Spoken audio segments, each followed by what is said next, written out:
Maka aku bertanya, "Wahai Tuhanku, salat seperti apa yang paling dekat denganmu?" Dia berkata, "Salat yang di dalamnya tiada apapun kecuali aku, dan orang yang melakukannya lenyap dari salatnya dan tenggelam karenanya." Lalu aku berkata, "Wahai Tuhanku, puasa seperti apa yang paling utama di sisimu?"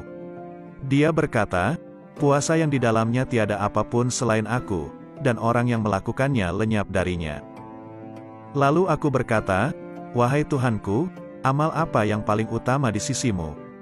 Dia berkata, "Amal yang di dalamnya tiada apapun selain aku, baik itu surga ataupun neraka, dan pelakunya lenyap darinya." Lalu aku berkata, "Wahai Tuhanku, tangisan seperti apa yang paling utama di sisimu?" Dia berkata, "Tangisan orang-orang yang tertawa." Lalu aku berkata, "Wahai Tuhanku, tertawa seperti apa yang paling utama di sisimu?" Dia berkata, "Tertawanya orang-orang yang menangis karena bertobat." Lalu aku berkata, "Wahai Tuhanku, tobat seperti apa yang paling utama di sisimu?" Dia menjawab, "Tobatnya orang-orang yang suci." Lalu aku bertanya, "Wahai Tuhanku, kesucian seperti apa yang paling utama di sisimu?" Dia menjawab, "Kesucian orang-orang yang bertobat." Lalu dia berkata kepadaku, "Wahai penolong agung, pencari ilmu di mataku tidak mempunyai jalan kecuali setelah ia mengakui kebodohannya, karena jika ia tidak melepaskan ilmu yang ada padanya, ia akan menjadi setan." Berkatalah sang penolong agung, "Aku bertemu Tuhanku Subhanahu wa Ta'ala dan aku bertanya kepadanya, 'Wahai Tuhan, apa makna kerinduan?' Dia menjawab, 'Wahai penolong agung, engkau mesti merindukanku dan mengosongkan hatimu dari selain aku.' Lalu dia berkata kepadaku, 'Wahai penolong agung, jika engkau mengerti bentuk kerinduan maka engkau harus lenyap dari kerinduan, karena ia merupakan penghalang antara si perindu dan yang dirindukan.' Lalu dia berkata kepadaku, 'Wahai penolong agung, bila engkau berniat melakukan tobat, maka pertama kali engkau harus bertobat dari nafsu, lalu mengeluarkan pikiran dan perasaan buruk dari hati dengan mengusir kegelisahan dosa, maka engkau akan sampai kepadaku. Dan hendaknya engkau bersabar, karena bila tidak bersabar berarti engkau hanya bermain-main belaka.' Lalu dia berkata kepadaku, 'Wahai penolong agung, bila engkau ingin memasuki wilayahku, maka hendaknya engkau tidak berpaling kepada alam mulk, alam malakut, maupun alam jabarut. Karena alam mulk adalah setannya orang berilmu, dan malakut adalah setannya ahli makrifat, dan jabarut adalah setannya orang yang sadar. Siapa yang puas dengan salah satu dari ketiganya, maka ia akan terusir dari sisiku.'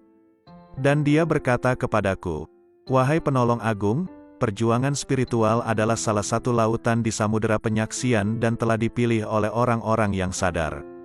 Barang siapa hendak masuk ke samudera musyahadah, maka ia harus memilih mujahadah, karena mujahadah merupakan benih dari musyahadah dan musyahadah tanpa mujahadah adalah mustahil.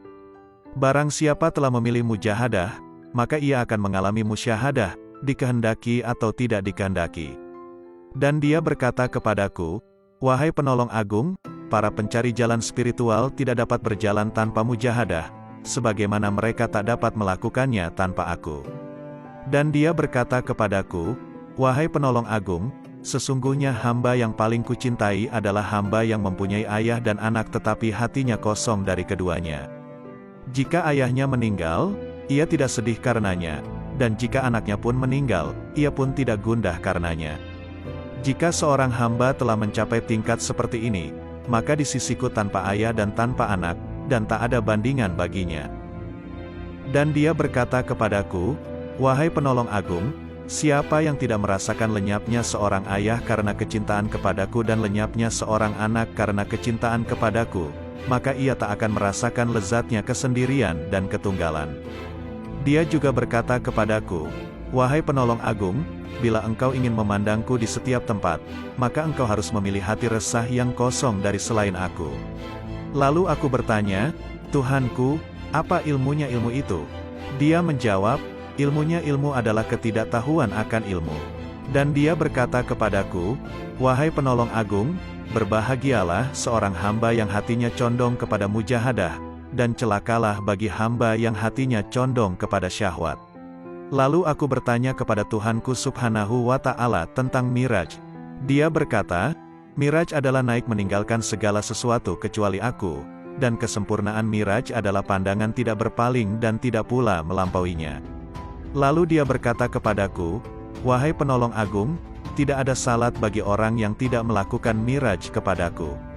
Lalu dia berkata kepadaku, wahai penolong agung, orang yang kehilangan salatnya adalah orang yang tidak Miraj kepadaku.